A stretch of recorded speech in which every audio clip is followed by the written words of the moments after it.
My son-in-law forgot his phone at my house, and it wouldn't stop ringing with my daughter's name flashing on the screen. But she was sitting right next to me. When I answered and heard that sultry voice purring, "Hey baby, I can't wait to see you tonight," I knew my perfectly organized little world was about to explode. That voice belonged to Jessica Parker, the real estate agent who'd helped us buy this house 5 years ago. Where are you watching from today? Drop your location in the comments below and hit that like and subscribe button. Let me take you back to how this delicious disaster unfolded. It was Sunday afternoon, one of those crisp October days in suburban Minneapolis where the maple trees looked like they were showing off and normal families were supposed to be having normal conversations about normal things. Instead, I was about to discover that my daughter's husband had been playing house with someone else. David had left his phone on my kitchen counter after our usual family brunch. You know the kind, where everyone pretends their lives are perfect while making passive-aggressive comments about the casserole. Sarah was helping me load the dishwasher when that phone started its insistent buzzing. "Sarah, honey," David's phone announced in that annoying automated voice. "Sarah, honey calling." My daughter looked up from rinsing plates, her blonde hair catching the afternoon light. "That's weird. I'm right here. Why would I be calling David?" But I recognized that voice the moment I answered. Jessica Parker, the woman who'd spent 6 months showing us houses, who'd been just a little too helpful, a little too available, a little too interested in David's opinion on everything from granite countertops to school districts. "Well, hello there, sexy," she purred into my ear. "I've been thinking about last night all morning. When can you slip away from the family drama?" The plate Sarah was holding crashed into the sink. David came rushing into the kitchen at the sound of breaking ceramic, took one look at his phone in my hand and Sarah's face, and went pale as Minnesota snow in January. The silence stretched like taffy until Sarah finally spoke. "Mom," she whispered, staring at her husband. Who was that? Now here's where most mothers-in-law would hand the phone back and pretend they hadn't heard what they'd heard. But I've never been most mothers-in-law. At 68, I'd survived my own cheating husband, a bitter divorce, and raising Sarah as a single mother while building my own accounting practice. I don't do denial anymore. "That was Jessica Parker," I said clearly, watching David's face cycle through expressions like a broken slot machine. "And she seems to think she was talking to someone who spent last night with her." Sarah's wedding ring caught the light as she gripped the edge of the sink. They'd been married for 3 years. 3 years of Sunday brunches where David played the perfect son-in-law, complimenting my cooking and asking about my week. 3 years of watching Sarah glow with newlywed happiness while her husband apparently glowed with someone else. "David?" Sarah's voice cracked like ice on a pond. "David, tell me there's an explanation." But David was staring at that phone like it was a live grenade, and I could practically see the wheels turning in his head, calculating how much damage control he'd need to do. That's when I realized this wasn't just about catching a cheater. This was about watching my daughter's heart break in real time while her husband decided which lie would work best. And something fierce and protective rose up in my chest, something that had been dormant since Sarah left for college. The afternoon sun was still streaming through my kitchen windows, the coffee was still warm in our mugs, and the broken plate still lay in pieces in my sink. But everything had changed in the space of one misdirected phone call. David opened his mouth to speak, and I knew whatever came next would either save my daughter's marriage or destroy it completely. "It's not what you think," David said, which is exactly what every cheater says when it's precisely what you think. Sarah laughed, but it wasn't a happy sound. It was the kind of laugh that comes right before someone either throws something heavy or has a complete breakdown. "It's not what I think? David, she called you sexy and mentioned last night? What exactly should I be thinking?" I watched my son-in-law's face cycle through his options. Deny everything? Claim it was a misunderstanding? Blame the victim? After 40 years of watching people try to explain away their financial indiscretions in my accounting office, I could read guilt like a balance sheet. "Look, Jess is she's got boundary issues," David said, running his hand through his dark hair. "You know how she is. Always a little too friendly, a little too flirty. She probably had a few drinks and decided to call and mess with me." Oh, he was good. Not good enough, but good. Sarah wanted to believe him. I could see it in the way her shoulders relaxed slightly, the way she desperately grabbed onto his explanation like a life preserver. But I'd heard that voice. Jessica Parker hadn't been drunk dialing for kicks. She'd been talking to her lover, someone she was comfortable with, someone who'd apparently spent the night with her recently. "Sarah, sweetie," I said carefully, "maybe you should check David's phone, see if there are other calls or messages from Jessica." David's hand shot out reflexively, reaching for his phone. "That's not necessary." "Sarah, you know I'd never—" "Then you won't mind if I look," Sarah interrupted, her voice gaining strength. She held out her hand expectantly. The kitchen went quiet except for the ticking of my grandmother's clock on the wall. David stood frozen, his phone still in my grip, his wife's hand extended between us like a bridge he'd have to cross or burn. "Of course not," he said finally, but his voice had lost all its conviction. "I just think it's unnecessary drama over a drunk woman's inappropriate phone call." I handed the phone to Sarah, watching David's Adam's apple bob as he swallowed hard. Sarah's fingers moved across the screen with growing urgency. Her face went from hopeful to confused to absolutely devastated in about 30 seconds. 15 calls this week," she whispered. 15 calls to and from Jessica Parker. Text messages. Her voice trailed off as she read. Then she looked up at David with tears starting to form. "She texted you at 11 last night saying, 'Thanks for an amazing evening. Can't wait for Tuesday.' David, what happens on Tuesday?" "Tuesday." I filed that away for future reference. David's shoulders sagged like someone had let all the air out of him. "Sarah, I can explain." "Can you explain this one too?" Sarah's voice was getting stronger, angrier. "From 3 days ago, the lingerie you like is on sale at Victoria's Secret. Should I pick up something new for Thursday?" My accounting brain was automatically cataloging the evidence. Multiple phone calls, intimate text messages, specific references to spending time together, a pattern of deception spanning weeks, maybe months. But my mother's heart was breaking watching Sarah's world crumble in real time. "How long?" Sarah asked quietly. David looked like he was going to be sick. "Sarah, it's complicated." "How long?" "6 months," he whispered. The words hit the kitchen like a physical blow. 6 months. Half a year of Sunday brunches where David had looked me in the eye and asked about my week while he was screwing around with the woman who'd sold us this house. Half a year of watching Sarah plan their future while he was planning his Tuesday and Thursday nights with someone else. Sarah set the phone down on the counter with deliberate care, like it was made of explosive material. Then she walked to the kitchen island and gripped the edge until her knuckles went white. "I need you to leave," she said to David without looking at him. "Sarah, please let me explain." "Leave, now. Go to Jessica's house, go to a hotel, go to hell for all I care. But get out of my mother's house and don't you dare follow me when I leave." David looked at me like I might intervene on his behalf. I raised an eyebrow that clearly said, "Not in this lifetime, sweetheart." After he slunk out like the coward he was, Sarah and I sat in my living room with fresh coffee and the ruins of her marriage spread out between us like a crime scene. "I should have known," she said, staring into her mug. "All those late nights, all those work dinners, all those times he couldn't quite meet my eyes when I asked about his day. I wanted to comfort her, to tell her it wasn't her fault, that cheaters are experts at deception. But I also wanted to know exactly how deep this betrayal went. "Sweetheart," I said gently, "what else might he be hiding?" Sarah looked up at me with red-rimmed eyes that suddenly held a spark of something dangerous. "You know what, Mom? I think it's time we found out." Monday morning found Sarah and me sitting in my home office like two generals planning a campaign. Sarah had called in sick to work, which was probably wise considering she looked like she'd been hit by an emotional freight train. But underneath the devastation, I could see something else emerging. Pure, focused fury. And nothing is more dangerous than a furious woman with an accounting degree for a mother. "I've been thinking about this all night," Sarah said, spreading papers across my desk. "If David's been lying about Jessica, what else has he been lying about?" "Smart girl. I'd taught her well. What kind of access do you have to your joint accounts?" "Everything. Online banking, credit cards, investment accounts. David always said he trusted me completely with our finances." She laughed bitterly. Turns out his trust issues were in a completely different area. We started with their joint checking account.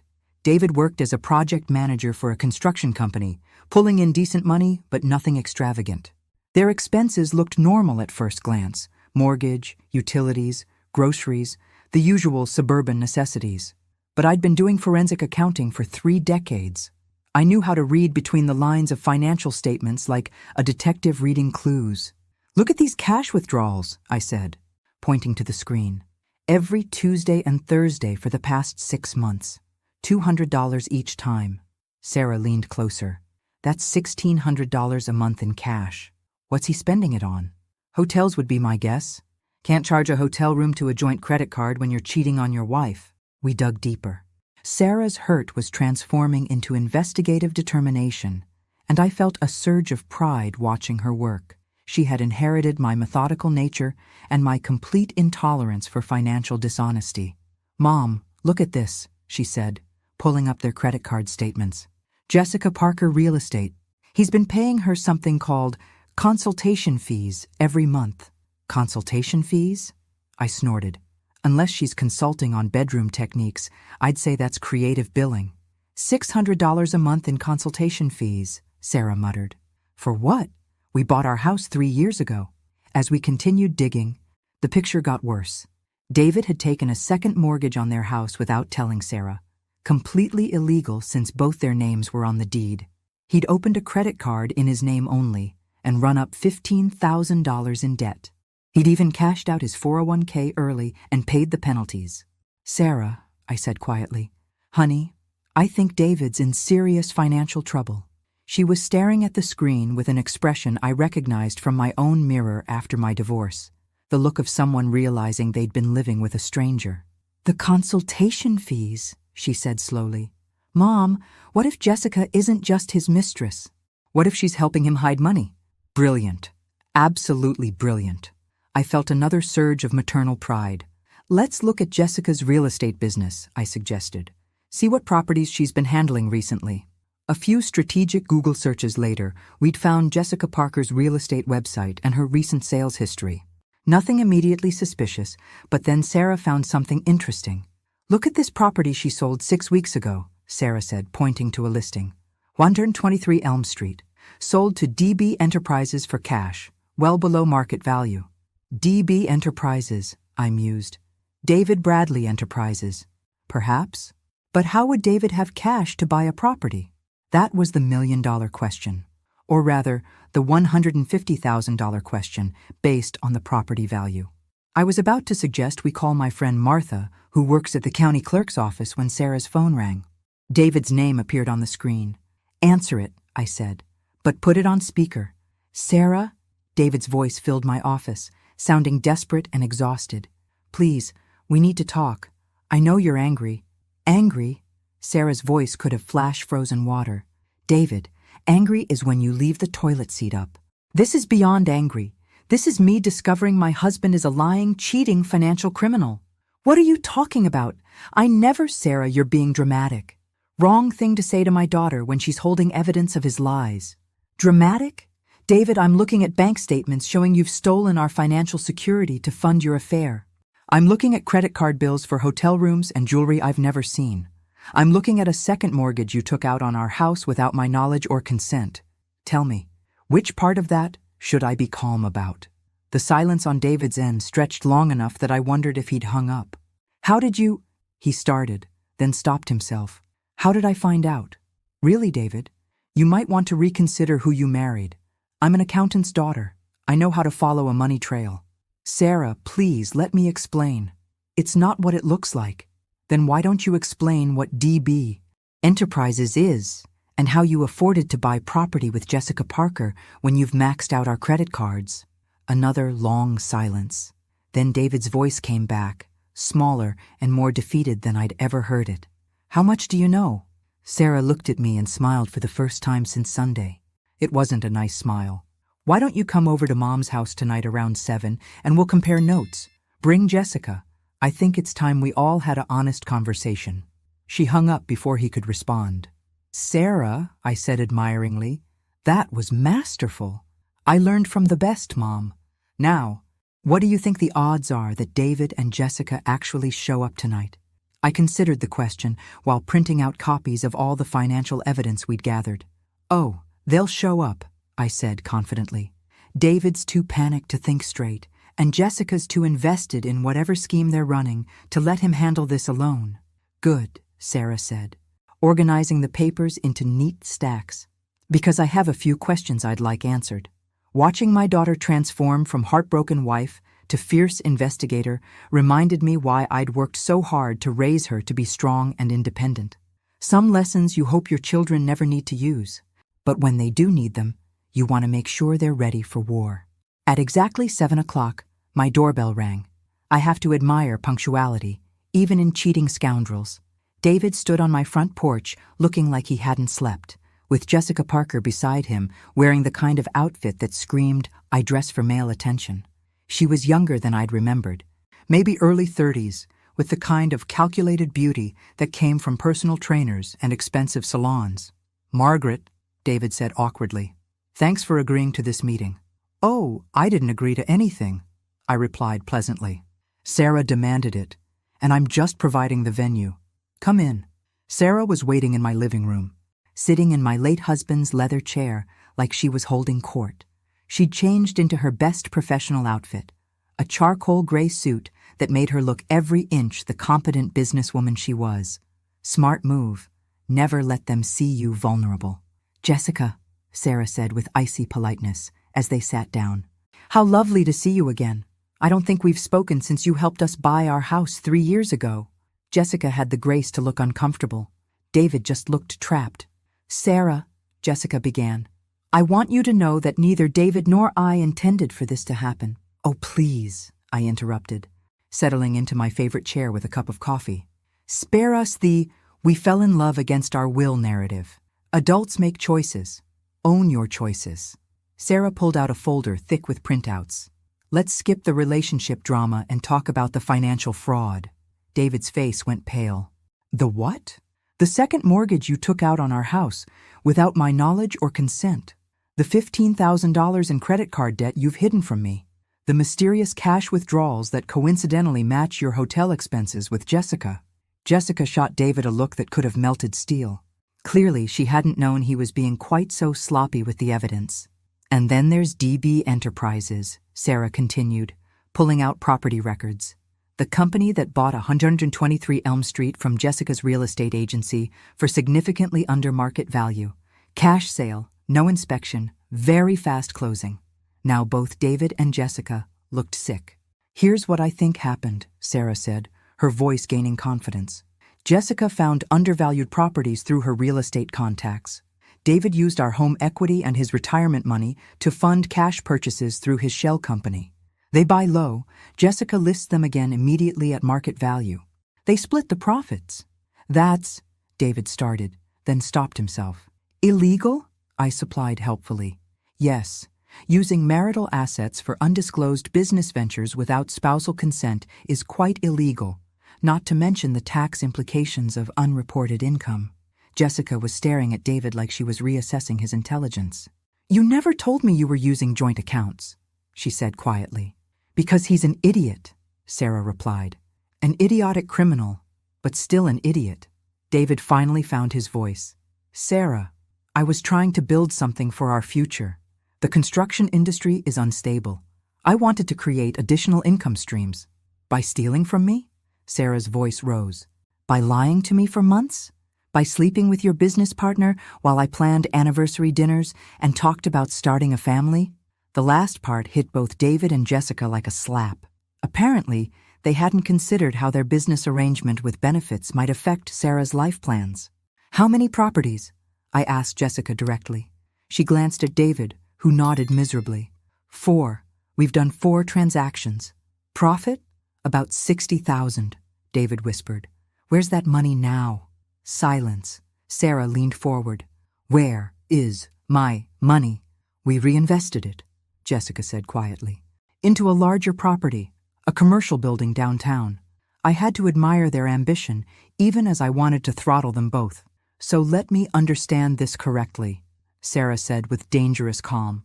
"You've taken approximately $100,000 of my money, used it to fund an illegal real estate scheme with your mistress, and tied up all the profits in a commercial building I knew nothing about." "It's not illegal," David started. Using marital assets for undisclosed business ventures is fraud, I informed him. Using false business entities to hide income is tax evasion. And doing it all while having an affair just makes it spectacularly stupid. Jessica was looking increasingly uncomfortable. David, you said you had your wife's permission for the business investments. Sarah laughed, but it wasn't a pleasant sound. Did he also tell you I was fine with him sleeping with you? The room fell silent, except for the ticking of my grandmother's clock. David looked like he wanted to disappear into my couch cushions. Here's what's going to happen, Sarah announced, standing up and smoothing her skirt.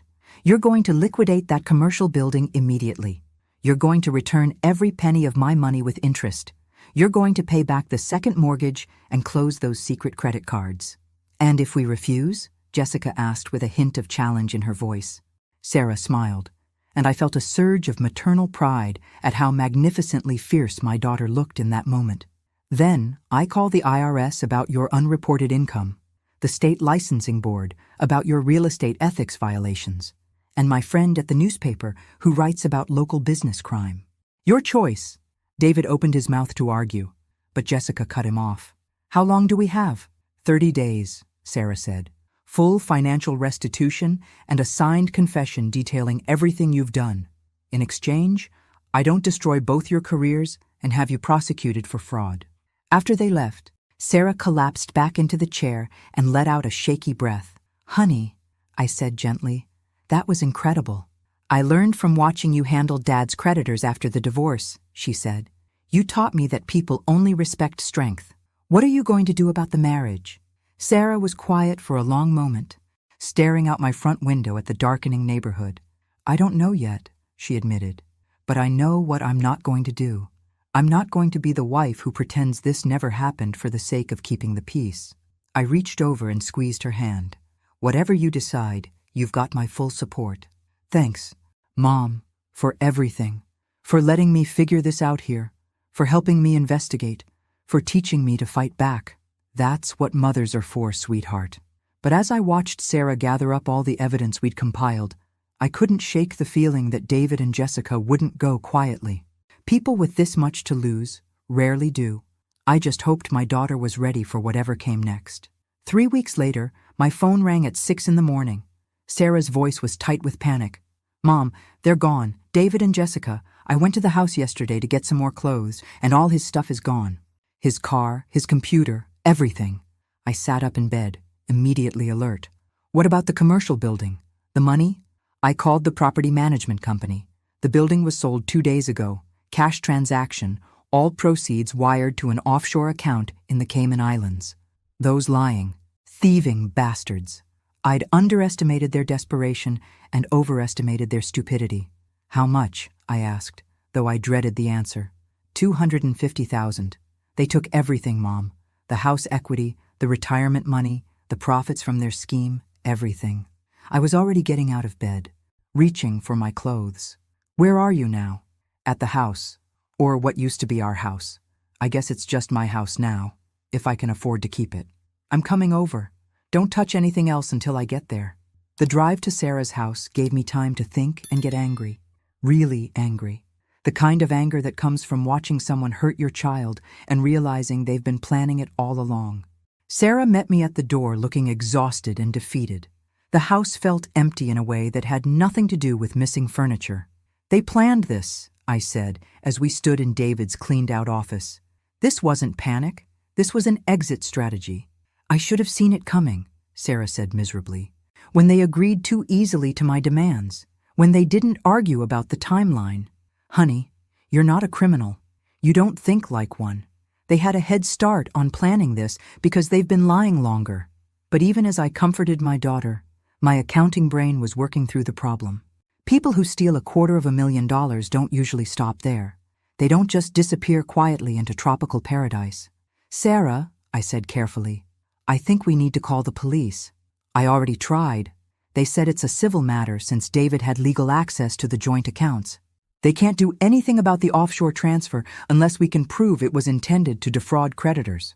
What about the IRS, the State Real Estate Board? I filed complaints with everyone you suggested, but investigations take months, and David and Jessica are long gone. I walked through the empty house, thinking. Something was bothering me about their hasty departure, something that didn't quite add up. Sarah, show me exactly what they took and what they left behind. We went through the house room by room. David had taken his clothes, his computer, his personal papers, but he'd left behind some expensive electronics, his golf clubs, and most interestingly, his collection of financial books and investment guides. This is odd, I said, flipping through a book on international tax shelters. If David was planning to disappear with stolen money, why leave behind research materials on hiding assets? Maybe he was in too much of a hurry, or maybe he's not done stealing. The thought hit me like ice water. I grabbed Sarah's arm. Honey, what other accounts did David have access to? What about your work retirement account? Your personal investment funds? Sarah's face went white. He can't access those. He'd need my authorization. Unless he forged your signature. You said he was good with false documents for the business entity. We spent the next hour calling every financial institution where Sarah had accounts. The news was worse than I'd feared. David had systematically liquidated everything he could access over the past 2 weeks, using forged authorization letters and claiming Sarah was out of the country on business. Her 401k, emptied. Her personal savings, gone. Even her grandmother's inheritance account that I'd helped her set up years ago, cleaned out. He took everything, Sarah whispered, staring at the phone statements. I have nothing left except my checking account and whatever equity is left in the house. How much equity? Maybe $50,000 if I'm lucky. Not enough to pay off the second mortgage he took out. I watched my strong, independent daughter crumble as the full scope of the theft became clear. David hadn't just cheated on her. He'd systematically destroyed her financial security over months, planning his escape while she planned their future. Mom, Sarah said in a small voice, I think I'm going to lose everything. That's when something shifted inside me. Some protective maternal instinct that had been simmering since Sunday's phone call finally reached a full boil. No, I said firmly. You're not. But I can't afford the mortgage payments without David's income. I can't afford to keep the house. I'll have to start over with nothing. Sarah, look at me. I waited until she met my eyes. Your father tried to leave me with nothing after our divorce. He hid assets, moved money, tried to claim business losses to avoid paying support. Do you remember what happened to him? A small smile tugged at the corner of Sarah's mouth. You destroyed him. I didn't just destroy him. I took everything he tried to hide and made sure he ended up worse off than if he'd been honest from the beginning. But Mom, that was different. Dad was still local. David and Jessica are gone. Honey, people who steal large amounts of money make mistakes. They leave trails, and they always get overconfident. I pulled out my phone and started scrolling through my contacts. What are you doing? Calling in some favors. Your mother knows people, sweetheart. People who are very good at finding money that doesn't want to be found. I hit dial on Martha Harrison's number. Martha was a forensic accountant who specialized in asset recovery for divorce cases. If anyone could track down David and Jessica's stolen money, it was her.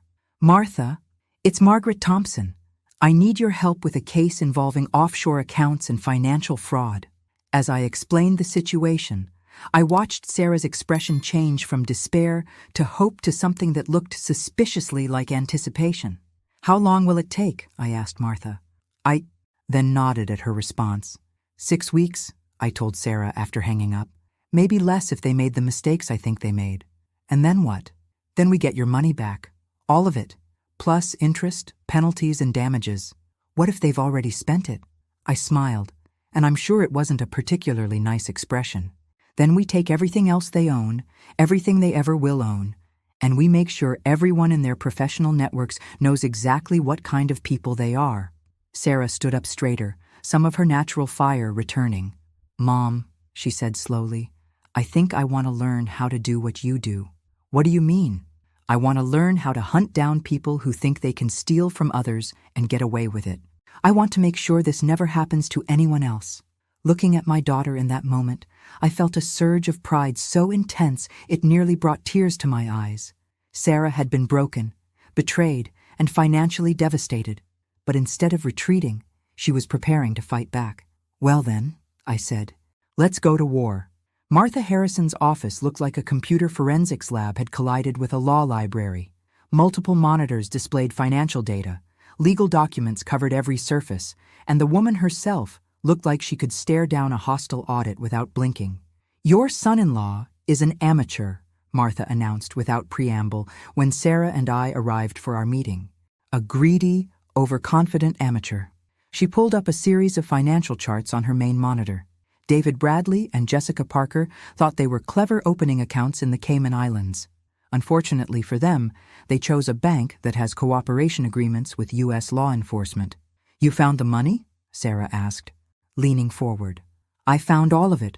Plus, I found something much more interesting." Martha clicked to a new screen. "They didn't just steal your money, Sarah. They've been running this real estate scam for 2 years, with victims in 3 different states." The screen showed a complex web of shell companies, false identities, and financial transfers.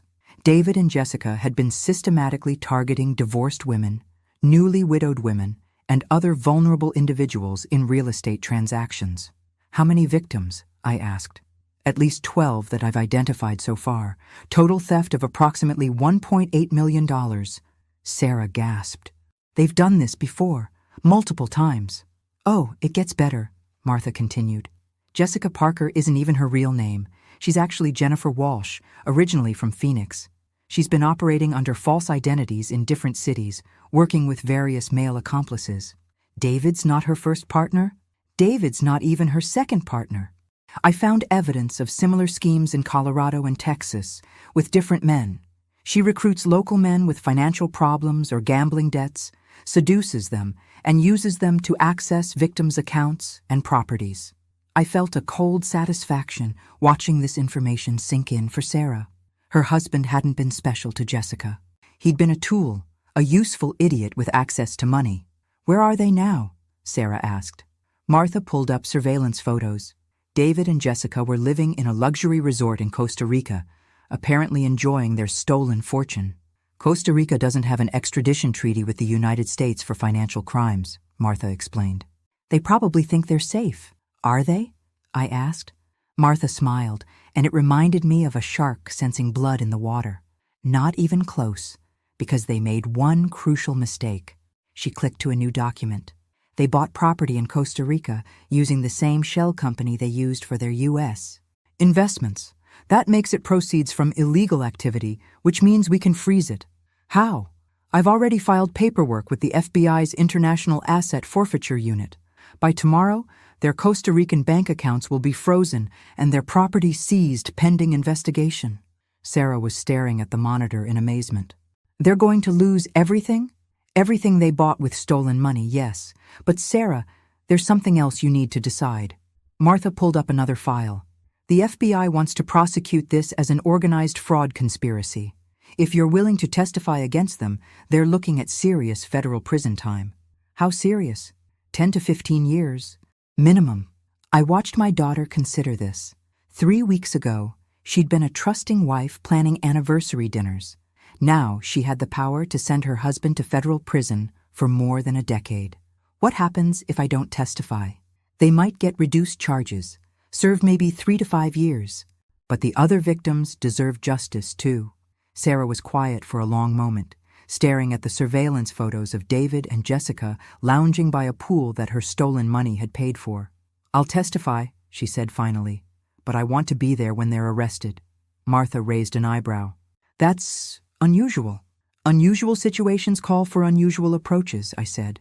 "Is it possible?" "The FBI is coordinating with Costa Rican authorities for the arrest. If you're willing to travel to Costa Rica and work with federal agents, they might allow you to observe." Sarah turned to me. "Mom, want to take a trip?" 2 weeks later, Sarah and I were sitting in an FBI surveillance van outside the Hotel Presidente in San Jose, Costa Rica, watching federal agents prepare to arrest David and Jessica. Agent Rodriguez had been surprisingly accommodating about letting us observe the operation. Apparently, victims who were willing to travel internationally to see justice done earned a certain amount of respect from law enforcement. "Target acquired," came the voice over the radio. "Male subject is at the pool bar. Female subject is in the spa." Through the van's tinted windows, I could see David sitting alone at the poolside bar, wearing expensive clothes and looking like he didn't have a care in the world. The sight filled me with cold satisfaction. "This is happening," Sarah said quietly. "They're really going to be arrested." "Yes, they are. And then they're going to learn what happens when you steal from a mother and daughter who don't forgive easily." The coordinated arrest was beautifully executed. David never saw it coming. One moment he was sipping a tropical drink. The next he was face down on the pool deck with federal agents reading him his rights in English and Spanish. Jessica's arrest at the spa was equally satisfying. According to Agent Rodriguez, she'd tried to claim she was an innocent victim of David's schemes right up until they showed her evidence of her previous aliases and prior conspiracies. "Mrs. Thompson, Mrs. Bradley," Agent Rodriguez said, as the suspects were loaded into separate vehicles. "They'll be extradited to the United States within the week. The trial should begin in about 6 months." "What about the money?" Sarah asked. "Full restitution to all victims is part of the plea agreement the prosecutor is offering. If they don't take the plea, we'll seize everything anyway, and they'll face maximum sentences." As our plane lifted off from San Jose that evening, Sarah finally spoke. "I keep waiting to feel sorry for David," she said. "But I don't. Why should you feel sorry for someone who systematically destroyed your life for his own profit? I thought I'd feel, I don't know, guilty? Like maybe I was being too harsh?" I looked at my daughter, this strong woman who'd been through hell and come out fighting. "Sarah, David made choices. He chose to steal from you. He chose to lie to you.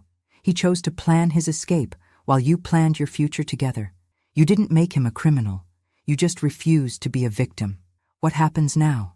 Now we go home. You rebuild your life, and we wait for justice to take its course." But even as I said it, I knew this wasn't really over. David and Jessica would have lawyers, they'd have appeals, they'd have opportunities to cause more problems.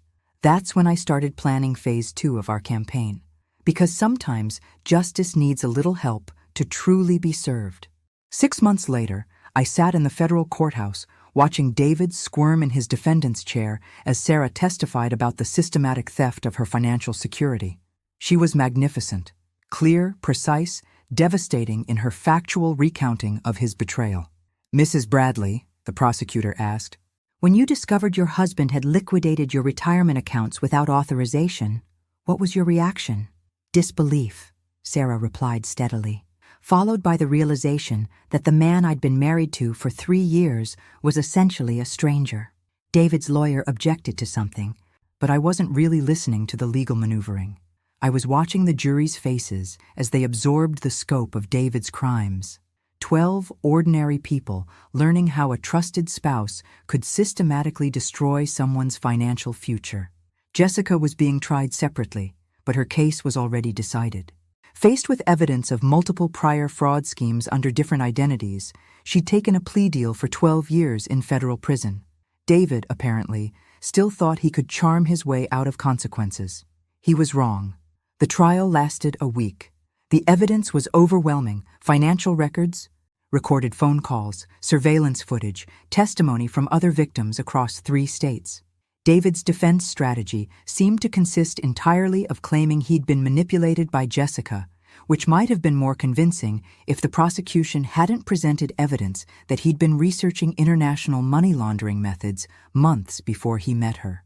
When the jury delivered their verdict, guilty on all counts, David finally looked like he understood the magnitude of his situation. 15 years in federal prison, full restitution to all victims, and a criminal record that would follow him for the rest of his life. But as satisfying as the conviction was, I'd learned something important during the investigation. David and Jessica were small fish in a much larger pond.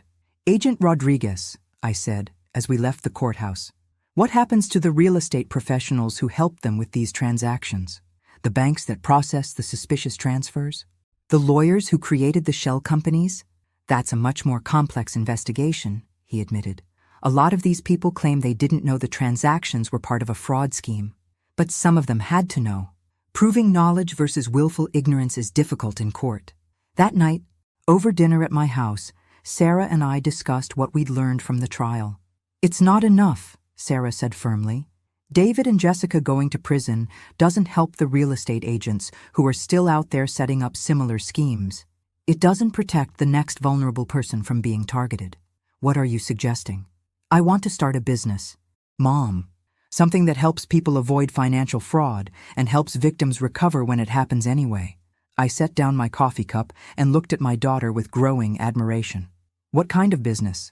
Financial security consulting. We help people review their financial arrangements before major life changes, marriage, divorce, retirement. We teach them how to protect their assets. And when they've been victimized, we help them recover. That's actually brilliant. I've been thinking about it for months. All the research we did, all the techniques Martha taught us, all the connections we made with law enforcement, we could use that knowledge to help other people. The more she talked, the more excited I became. Sarah had taken her personal disaster and transformed it into a mission to help others avoid similar disasters. What would you call this business? Thompson Bradley Financial Recovery, she said with a smile. I'm keeping the hyphenated name as a reminder. A reminder of what? That trusting the wrong person can destroy your life, but refusing to stay destroyed can make you stronger than you ever imagined. 3 months later, we opened our office in downtown Minneapolis. Our first client was Rebecca Mitchell, a 60-year-old widow whose adult children were pressuring her to sell her house and invest the proceeds in their guaranteed return business opportunity. Something feels wrong about their pressure, Rebecca told us during our initial consultation. But they're my children. Shouldn't I trust them? Sarah and I exchanged glances. We'd heard this story before in various forms. Mrs. Mitchell, Sarah said gently, the fact that you're questioning their motives means your instincts are already working. Let's help you protect yourself. It took us 2 weeks to discover that Rebecca's son had gambling debts of nearly $50,000, and her daughter had been forging Rebecca's signature on financial documents for months. Another week to set up a legal trap that caught them in the act of attempted financial elder abuse. How did you know? Rebecca asked, after we'd helped her file charges and secure her assets. Experience, I said simply. Sometimes the people closest to us are the ones most willing to hurt us, because they know we won't suspect them until it's too late. Our business grew quickly, mostly through word of mouth. Victims telling other potential victims, lawyers referring clients who needed asset recovery, law enforcement agencies recommending us for fraud prevention education. Each case taught us something new about the psychology of financial predators and the vulnerability of their targets. But more importantly, each successful intervention felt like a small victory against the David Bradleys and Jessica Parkers of the world. Sarah, I said one evening as we reviewed our case files, do you ever regret how everything happened? The divorce, the trial, the way your life got turned upside down? She was quiet for a moment, looking through the window of our office at the city lights below. You know what I regret, Mom? I regret that I was naive enough to trust someone who didn't deserve it.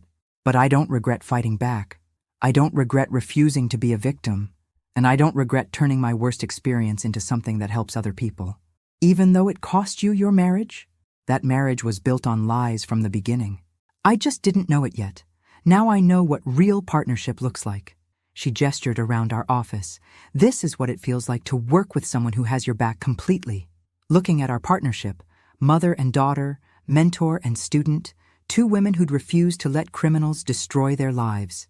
I felt a profound sense of satisfaction.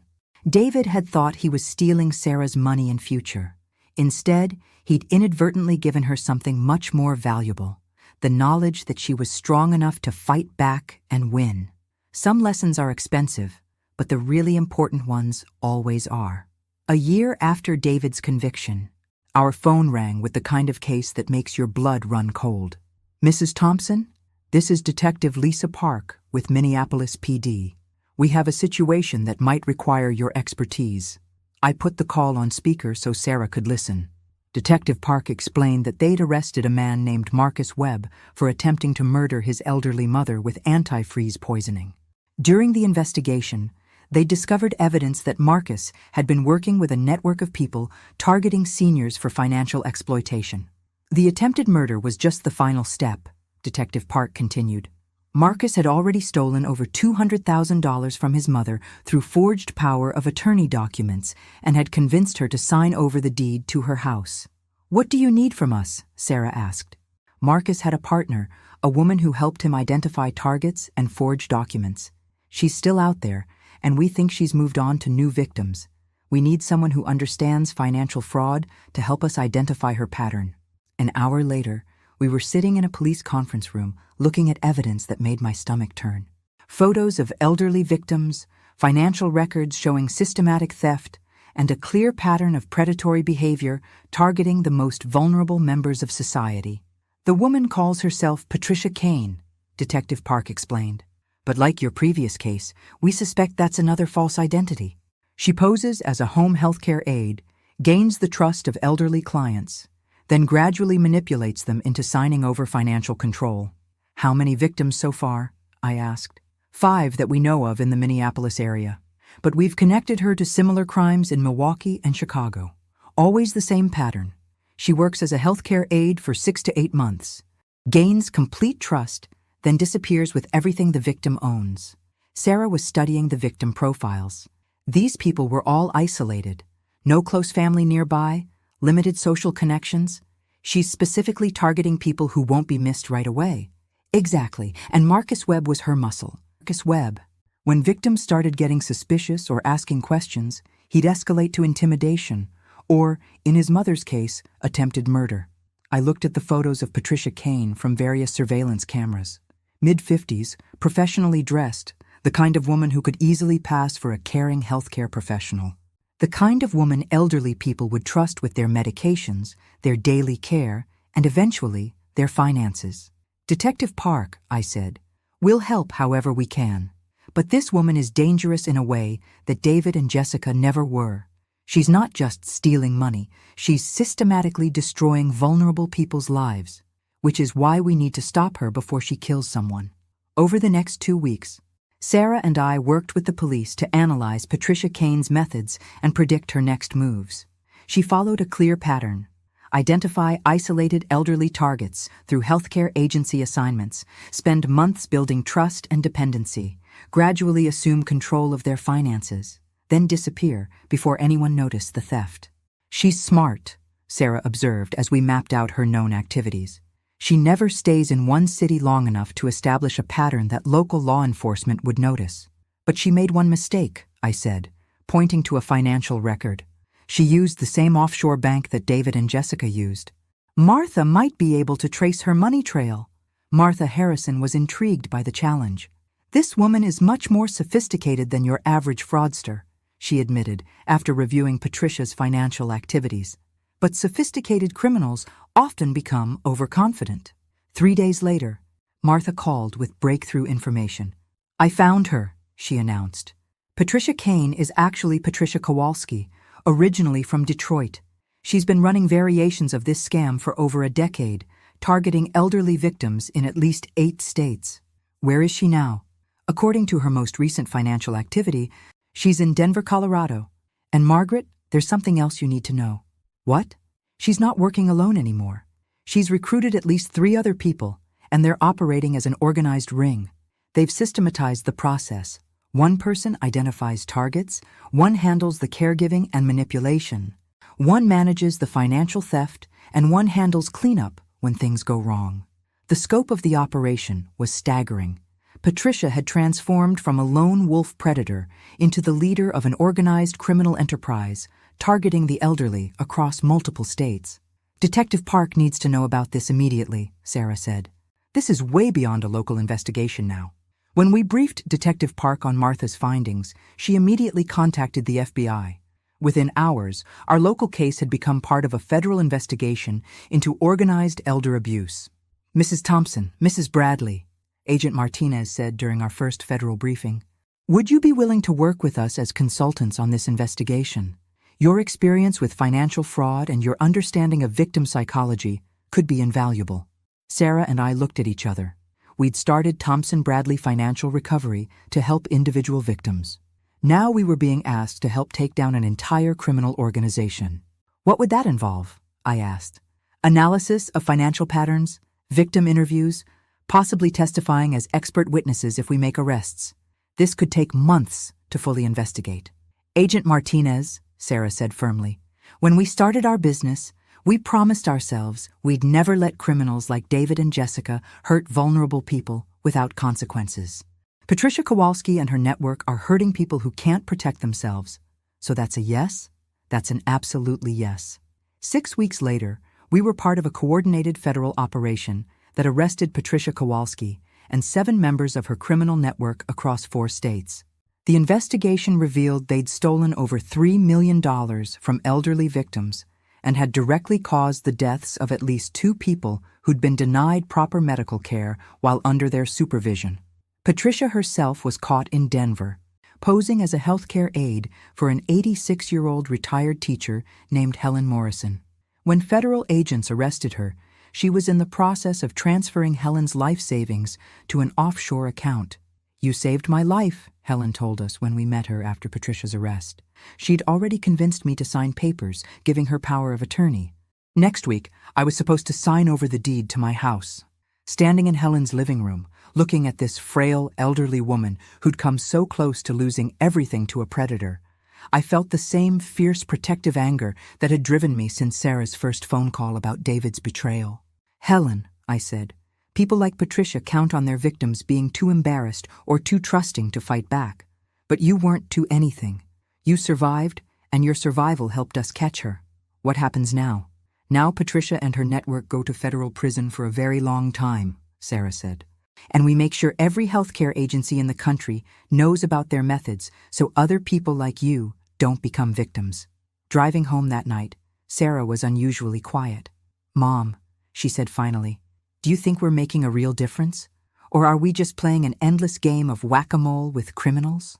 I considered the question as we drove through the Minneapolis suburbs where ordinary people lived, ordinary lives, mostly unaware of the predators who specifically targeted their vulnerability.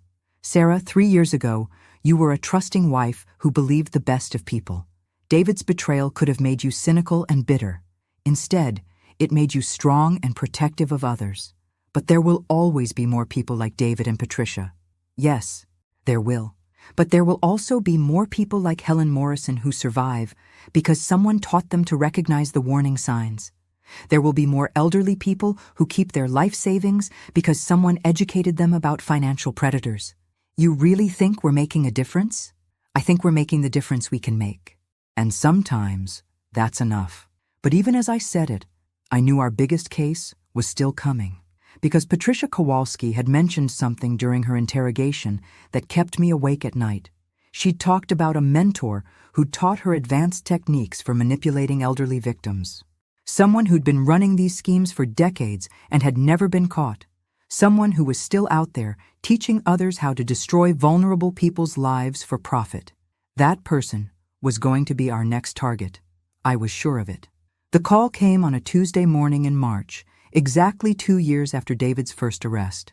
Agent Martinez's voice was tense with urgency. "Margaret, we need you and Sarah in Washington immediately. Patricia Kowalski is ready to talk about her mentor, but she'll only speak with you two present." "Why us specifically?" "She claims you're the only victims' advocates she trusts to understand the full scope of what she's been part of. She wants to make sure her information leads to real justice, not just another plea bargain." 6 hours later, Sarah and I were sitting in a federal detention facility outside Washington, D.C., facing the woman who'd terrorized elderly victims across 8 states. Patricia Kowalski looked older than her 57 years, worn down by months in federal custody, but her eyes were still sharp, calculating. Even in prison orange, she projected the kind of competent authority that had convinced so many victims to trust her with their lives. "Mrs. Thompson, Mrs. Bradley," she said as we sat down, "thank you for coming. We're here because you claim to have information about other criminals targeting the elderly," Sarah said coldly. "Not because we have any interest in helping you personally." Patricia smiled thinly. "Fair enough. You want to catch the person who taught me everything I know about manipulating vulnerable people? We're listening. His name is Dr. Richard Hawthorne. He's a licensed psychologist who specializes in geriatric care. For the past 15 years, he's been using his position to identify and exploit elderly patients with significant assets." I felt a chill run down my spine. A licensed psychologist would have access to vulnerable elderly people, detailed knowledge of their mental state and family situations, and the professional authority to manipulate both patients and their families. "Where does he operate?" Agent Martinez asked, Multiple locations. He contracts with nursing homes, assisted living facilities, and hospitals across the Midwest, but his primary base is Chicago. Patricia pulled out a hand-drawn map of Dr. Hawthorne's network. The scope was staggering.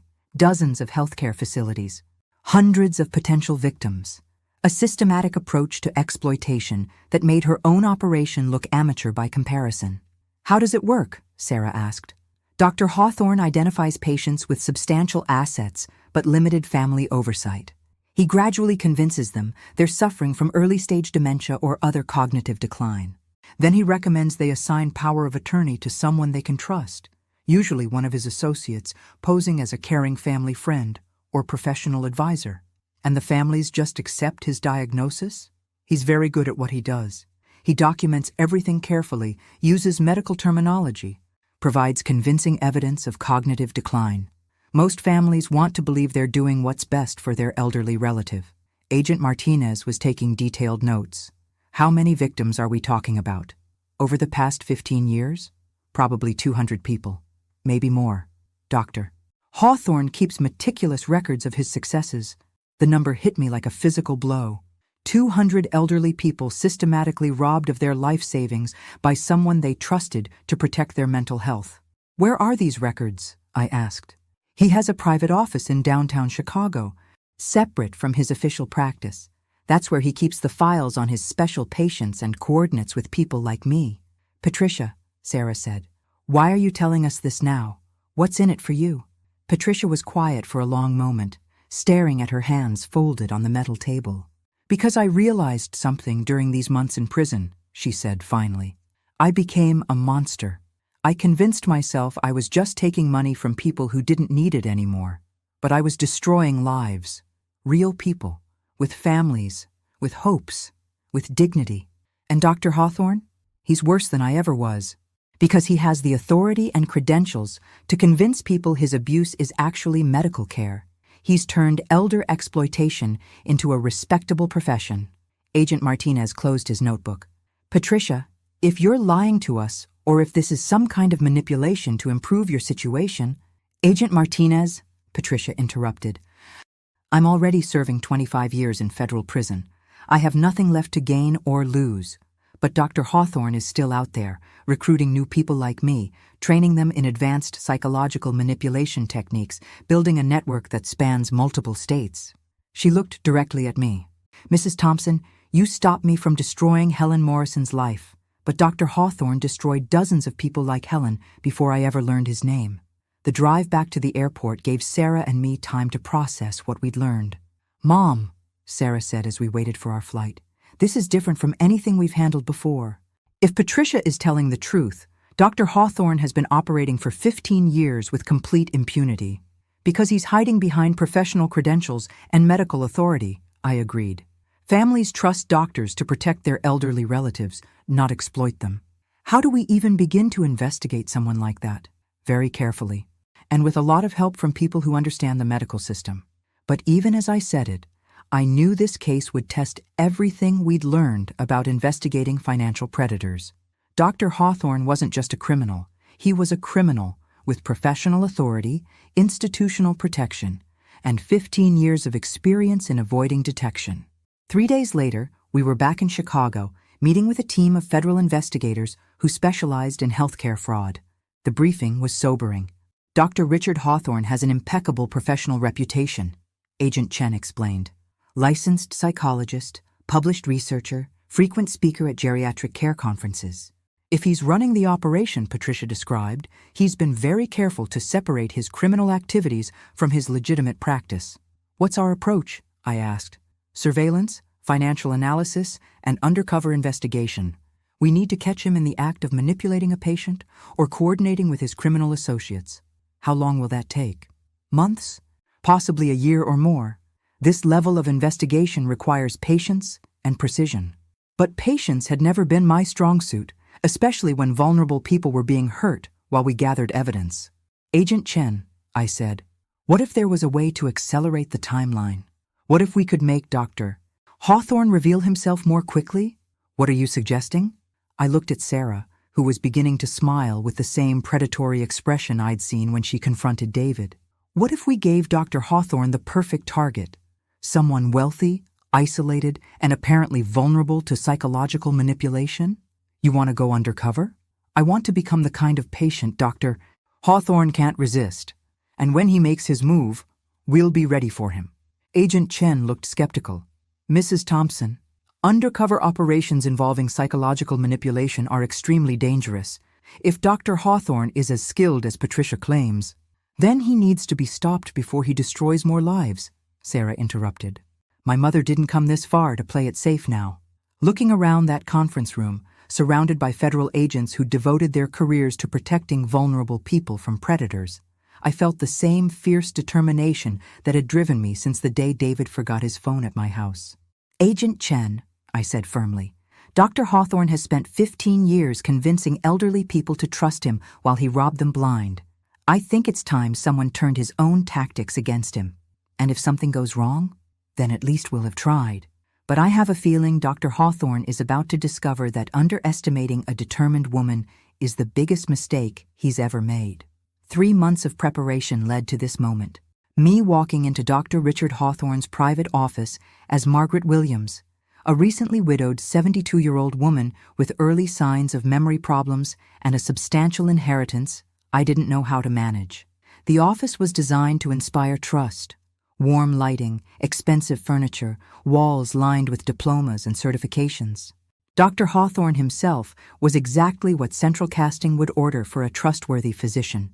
Silver-haired, kind eyes behind wire-rimmed glasses, and the sort of gentle demeanor that made you want to confide your deepest concerns. Mrs. Williams, he said, rising from behind his mahogany desk. Please, have a seat. Your daughter mentioned you've been having some memory concerns since your husband's passing? Sarah, playing the role of my worried daughter, Linda, had set up this appointment after weeks of careful groundwork. We'd created an entire fictional history for the Williams family, complete with financial records showing substantial assets and a recent death that left me vulnerable and confused about managing money. Doctor, I'm so worried about her, Sarah said, her voice perfectly pitched with concerned daughter anxiety. She's been forgetting appointments, mixing up dates, and last week I found her trying to write a check for $18,000 to some charity she'd never heard of before. Dr. Hawthorne made careful notes, his expression growing more interested with each detail Sarah provided about my apparent cognitive decline and financial vulnerability. Mrs. Williams, he said gently, these kinds of changes after a significant loss are quite common. The stress of grief can absolutely affect memory and decision-making capabilities. I played my part perfectly, thanks to weeks of coaching from FBI behavioral specialists, confused but trying to maintain dignity. Worried about my mental state but defensive about my independence. Exactly the kind of patient Dr. Hawthorne had been exploiting for 15 years. I just don't understand all these financial things Harold used to handle, I said, allowing my voice to quaver slightly. The lawyers keep sending me papers about trusts and investments, and it's all so confusing. How much are we talking about, Mrs. Williams? In terms of assets that need management? There it was. The question that revealed his true interest wasn't in my mental health, but in my financial worth. Well, I said, pretending to be uncertain, Harold left me the house, which is worth about $400,000, and there's some kind of retirement account worth maybe $700,000, plus his life insurance. I trailed off as if the numbers were too overwhelming to contemplate. Dr. Hawthorne's eyes lit up briefly before he controlled his expression. $1.2 million was exactly the kind of target that had made him wealthy over the past 15 years. Mrs. Williams, that's a substantial amount of money to manage, especially during a time of grief and adjustment. Have you considered establishing a power of attorney arrangement? Someone who could help you make financial decisions while you focus on your emotional recovery? What's a power of attorney? I asked innocently. For the next 20 minutes, Dr. Hawthorne explained how a power of attorney could protect me from making poor financial decisions while I was emotionally vulnerable. He recommended someone who specialized in helping widows manage their inheritance. A woman named Catherine Porter, who just happened to be one of his criminal associates. She's helped several of my patients navigate similar situations, Dr. Hawthorne assured me. Very trustworthy, very experienced with complex financial arrangements. Should I bring my financial documents to show her? That would be very helpful. Bank statements, investment accounts, insurance policies, anything that gives her a complete picture of your situation. Everything was proceeding exactly as Patricia Kowalski had predicted. Dr. Hawthorne was following the same pattern he'd used on hundreds of victims. Establish trust through medical authority, convince them they needed help managing their finances, then refer them to an associate who would systematically steal everything they owned. Dr. Hawthorne, Sarah interjected, would it be possible for my mother to have a few sessions with you to work through her grief before meeting with this financial advisor? I want to make sure she's thinking clearly. Of course. In fact, I'd recommend that. Grief counseling can significantly improve cognitive clarity. We scheduled 3 more appointments, giving the FBI time to gather evidence of Dr. Hawthorne coordinating with Catherine Porter and documenting his manipulation techniques. 2 weeks later, I was back in his office, this time wearing a wire that would capture every word of his psychological manipulation.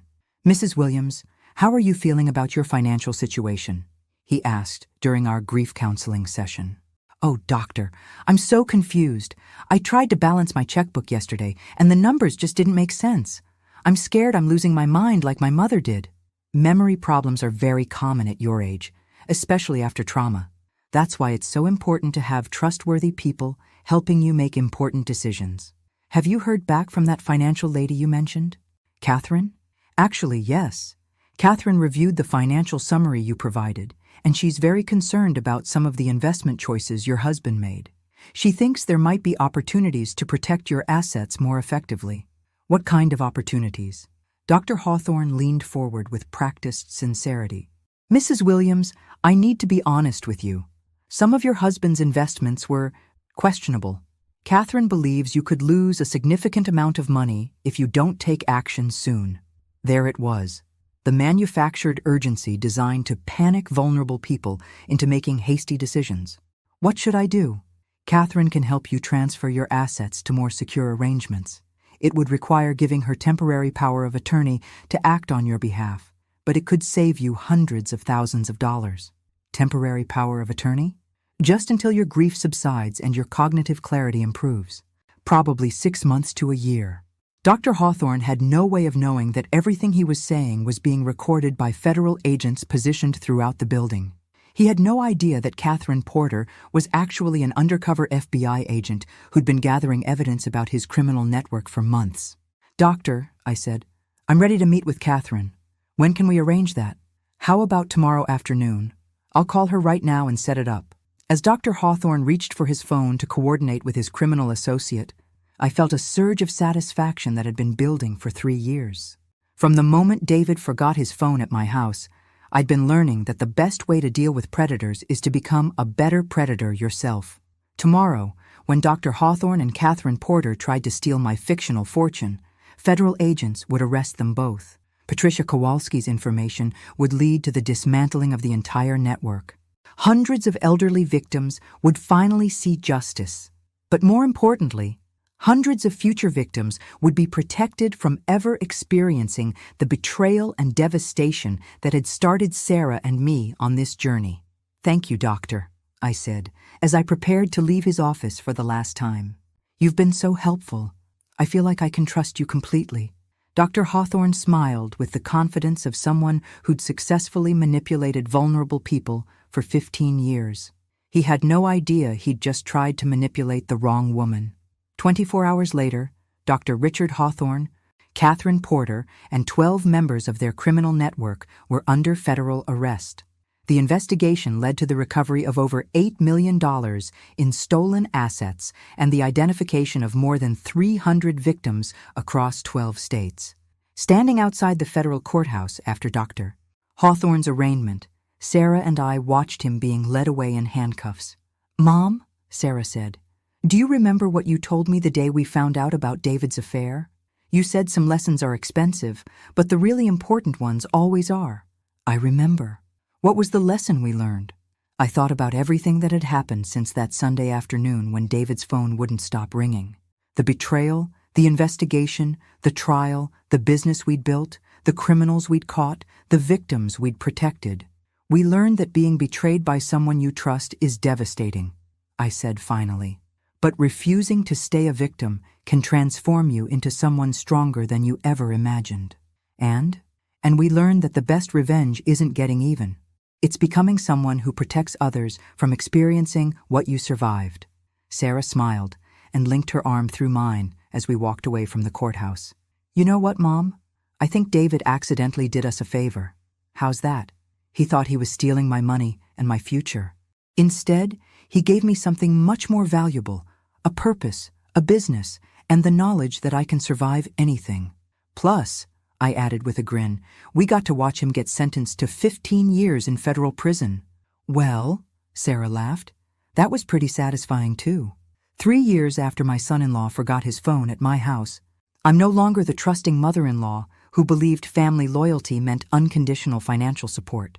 I'm the co-founder of one of the Midwest's most successful financial recovery firms, the woman who helped bring down one of the largest elder fraud networks in federal history, and proof that underestimating a determined woman is the biggest mistake any criminal can make. Some phone calls change everything, but sometimes that's exactly what needs to happen. Thanks for listening. Don't forget to subscribe and feel free to share your story in the comments. Your voice matters.